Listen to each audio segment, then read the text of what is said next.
எப்படி இருந்துட்டு 3 BHK உண்மையிலேயே வந்து ஒரு நல்ல சூப்பரான ஒரு சீரியல் பார்த்துட்டு வந்த அளவு கிடைச்சது உண்மையிலேயே. ஏன்னா வந்து நம்ம எல்லாத்தையுமே இந்த காலகட்டத்தில் வந்து 2 நேரமும் நம்ம சென்டிமெண்ட்டாக எதிர்பார்க்க முடியாது. கொஞ்சம் விறுவிறுப்பு, கொஞ்சம் ஆக்ஷன், ஒரு ஃபைட்டு, ஒரு ஏதோ ஒன்று எதிர்பார்ப்போம். 2 நேரமும் நம்ம அழுக வச்சு அனுப்பியிருக்காங்க. மற்றபடி ஓகே, படம் ஒன் டைம் ஆச்சு சார், அவ்வளோதான். என்ன மெசேஜ் வந்து நான் இப்போ இருக்கேன், எனக்கு ஒரு வீடு வாங்கணும், அந்த வீட்டில் நானும் வாழணும், என் ஃபேமிலியாக குழந்தைங்களாம் வாழணும்னு ஒரு ஆசையோடு இருப்பேன். நான் கடைசி வரைக்கும் வீடு வாங்கணும் இல்லைன்றதான் ஒரு காலகட்டம். அது மாதிரி ஒரு கதை வந்து ஒரு 2.5 மணி நேரத்துலேயே வந்து 21 வருஷத்துக்கு ட்ராவல் பண்ணிடுறாங்க. 2007 ஆரம்பிச்சு அப்படியே போய் 2027 முடிக்கிறாங்க. 2006 ஆரம்பிச்சு படிக்கிறாங்க. என்ன எல்லா இடத்துலையுமே சென்டிமெண்ட் மட்டுமே பண்ணியிருக்காங்க. எங்கேயுமே வராங்க, ஒரு அப்பா புள்ளா டே பையா படுறா அப்படின்னு அந்த மாதிரி தான் பண்ணிட்டு இருக்காங்க. மற்றபடி பெருசாக ஒன்றுமே இல்லை. ஒரு நல்ல ஒரு சீரியல் பார்த்த அனுபவம். 3 BHK எப்படி இருக்கு? ஒரு மாதிரி மனசுக்கு ரொம்ப சாட்டிஸ்ஃபைடாக இருந்த ஒரு படம் தான் ப்ரோ சொல்லணும். ஒரு நம்ம ஃபேமிலியில் நம்ம கோ த்ரூ பண்ணியிருப்போம்ல நிறைய ப்ராப்ளம்ஸு, ஒரு விஷயமும் இப்போ பிளான் பண்ணி வைப்போம், அப்போ அன்எக்ஸ்பெக்டடாக வேறு ஒரு பிளான் நடக்கும் நம்ம லைஃப்பில்.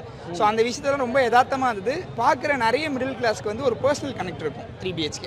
சரத்குமார் தேவயானி அந்த காம்போ நினைச்சோன்னே எல்லாருக்கும் ஞாபகம் வருது அந்த சூரிய வம்சம் தான். ஆனால் அதை எங்கேயுமே காமிச்சிடக்கூடாதுன்ட்டு கொஞ்சம் கூட டேரக்டர் வந்து, நான் இப்போ தான் அவர்கிட்ட வேறு பேசினேன், பர்சனலாகவும் பேசும்போது அது எங்கேயுமே காமிச்சிடக்கூடாது அப்படின்றதுல வந்து ரொம்ப கான்ஷியஸாக இருந்தோம். ஏன்னா அது ஒரு ஐகானிக் விஷயம், அதை நம்ம எந்த விதத்துலையுமே டிஸ்டர்ப் பண்ணுறக்கூடாதுன்னு அவர் சொல்லியிருந்தார். அதே மாதிரியே படத்தில் எப்படி நம்ம ட்ரைலரில் பார்த்தோம்ல ஒரு டைலாக், அந்த ஒரு டைலாக் மட்டும் தான் படத்துலையுமே கூட சூரிய வம்சம் ரெஃபரன்ஸாக இருக்கே தவிர மற்றபடி சூரிய வம்சம் ரெஃபரன்ஸ்லாம் எதுவுமே வைக்கவே இல்லை. படம் வந்து ஒரு மிடில் கிளாஸ் மைண்டை எந்த அளவுக்கு ட்ரிகர் பண்ணும்?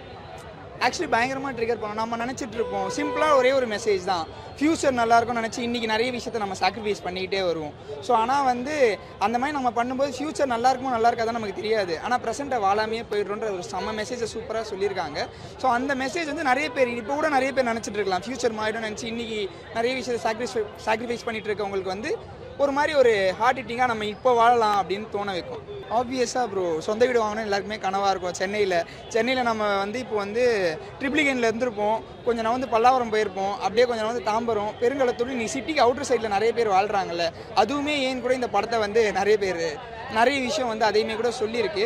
ஸோ ஃபேமிலிக்கு வந்து இப்போ சிறுக சேர்த்து வச்சு எப்படின்னா வந்து நம்ம கனவை ரீச் பண்ணிடலான்ற மாதிரி ஒரு தாட் இருக்கும்ல, அந்த தாட் ஒரு விஷயமே இல்லை அப்படின்றத வந்து புரிய வைக்கும். 3 BHK எப்படி இருக்கு? கம்ப்ளீட் பிக்சர் வந்து ஸ்ரீ கணேஷ் தான். எத்தனை ஆர்டிஸ்ட் இருந்தாலும் சரத்குமார் எல்லாருமே இருக்காங்க. கம்ப்ளீட் பிக்சர் வந்து ஸ்ரீ கணேஷ் தான். ஒரு மிடில் கிளாஸாக ஒரு எனக்கு 30 வயசு தாண்டிடுச்சு, இன்னும் ஒரு 30,000 சம்பளத்துக்கு தான் இனிமேல் போகிறேன். இனிமேல் வீடு வாங்கணுன்றது எல்லாருக்கும் ஒரு நார்மல் கனவாக இருக்கும். ஒரு 3 பெட்ரூம் 2 பெட்ரூம் வீட்டில் இருப்போம். அல்டிமேட்டாக நம்ம வீடு இல்லை, கல்டிவேட் பண்ணுறது நம்ம வீடு, சொந்த உழைப்பு, உண்மையாக இருக்கணும். மிடில் கிளாஸில் எப்போதும் ஒரு நேர்மை இருக்கும், அந்த நேர்மையை பளிச்சுன்னு காட்டியிருக்காங்க. அந்த நேர்மையோடய பயணிச்சிருந்தா கடைசியில் நம்ம ஜெயிக்கலாம் அப்படின்றது. ஸ்ரீ கணேஷ் எட்டு தோட்டாக்கள், குருதி ஆட்டம், இது மாதிரியான படங்கள் பண்ணியிருக்காங்க. இந்த படம் எந்த அளவுக்கு அதெல்லாம் விட ஒரு டெப்த் கொடுத்துருக்கு? 8 தோட்டாக்கள் வந்து ஒரு கோவத்தை காட்டும். குருதி ஆட்டம் நான் பார்த்தது இல்லை. இது மிகப்பெரிய நேர்மையை காட்டுது. டிப்பிக்கலாக சொல்லிடுவாங்க மிடில் கிளாஸ் தான் கஷ்டப்படுறாங்க இது பண்ணுறாங்கன்னு, ஆனால் அந்த நேர்மை யாருமே பேசல. அதை இன்டெரக்டாக அவ்வளோ அழகாக சொல்லியிருக்காரு. ரொம்ப நல்லா இருக்கு. தேங்க்யூ. படம் வந்து நல்லா இருக்குது. நிச்சயமா வந்து இந்த வேலைச்சேரி பக்கம் கோடி கணக்கில் விற்குது, ஆனால் சென்னையில வாங்க முடியாது. இது வீடு சம்பந்தப்பட்ட கதையே கிடையாதுங்க, ஒரு குடும்ப சம்பந்தப்பட்ட கதை தான். ஒரு குடும்பம் நல்லா இருந்தால் தான் வீடு வாங்க முடியுமே. நான் சொல்றது புரியுதா? அந்த குடும்பம் நல்லா இருந்தது பிறகுதான் அதுக்கப்புறம் தான் வீடே வாங்குறாங்க. படம் வந்து நல்லா இருக்குது. சித்தார்த்தா தங்கச்சி வந்து அருமையா நடிச்சுக்கிற படம் எனக்கு ரொம்ப பிடிச்சிக்குது.